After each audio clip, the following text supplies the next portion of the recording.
Welcome to The Explainer, where we break down pivotal events and ideas by going straight to the source material. Today, we're diving into one of the longest and bloodiest battles of the entire Vietnam War, the fight for the city of Huế. All right, let's jump right in. We're actually going to start near the end of our story with this quote from Walter Cronkite, who was, the most trusted newsman in America at the time. This one sentence would change everything. And we're starting here because it gets to the core paradox of this whole thing.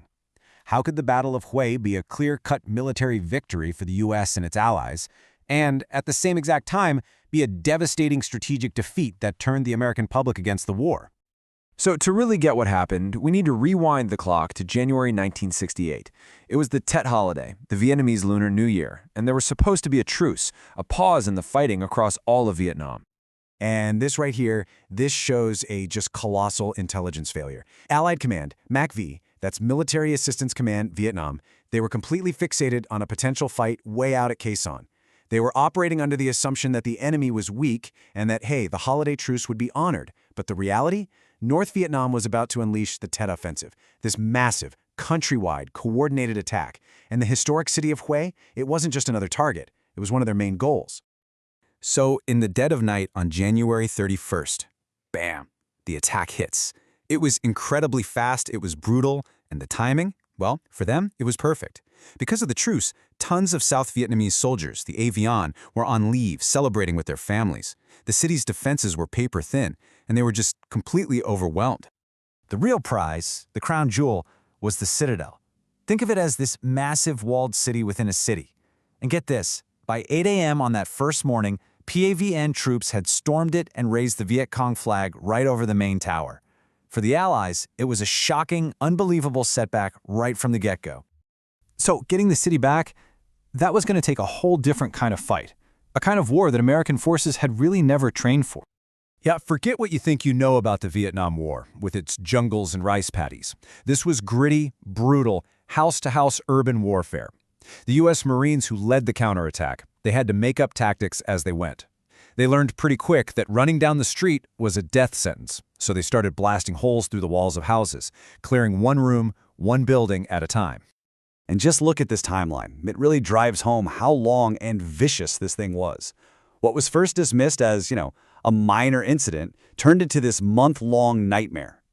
First, the Marines had to retake the southern part of the city. Then came the really hard part, crossing the river to take on the Citadel itself, which was a fortress in every sense of the word. That part of the fight alone took weeks. When the dust finally settled in early March, the city was back in Allied hands.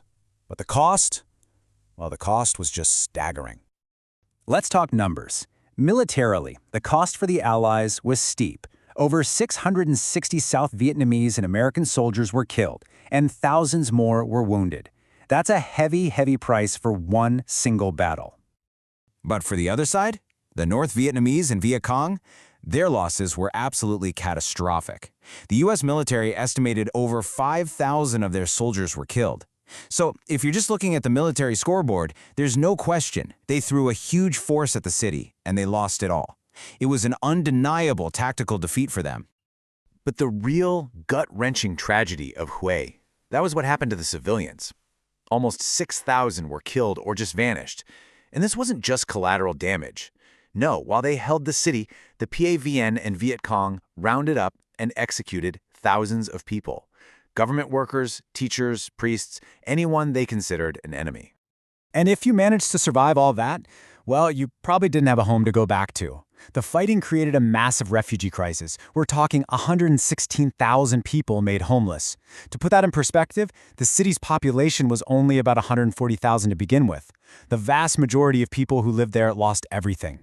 And the city itself, it was just gone. By the end of it all, 80% of Huế, this beautiful, ancient capital filled with priceless history, was just rubble. In the process of saving the city, they had completely destroyed it. Okay, so we have this brutal, costly victory on the battlefield.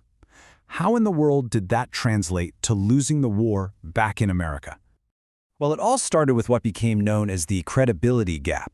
When the battle first broke out, officials in Saigon were telling the press, it's just a small enemy force, we'll have it cleared out in no time.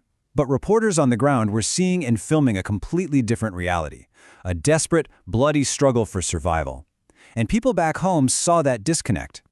And that credibility gap all came to a head right here. After a trip to Huế to see it for himself, Walter Cronkite went on national television and basically told the American people the government wasn't telling them the truth. He said the war was a stalemate. And hearing that from the most trusted man in America, it was like a thunderclap across the country. It was a seismic shift. And that is why this all matters so much.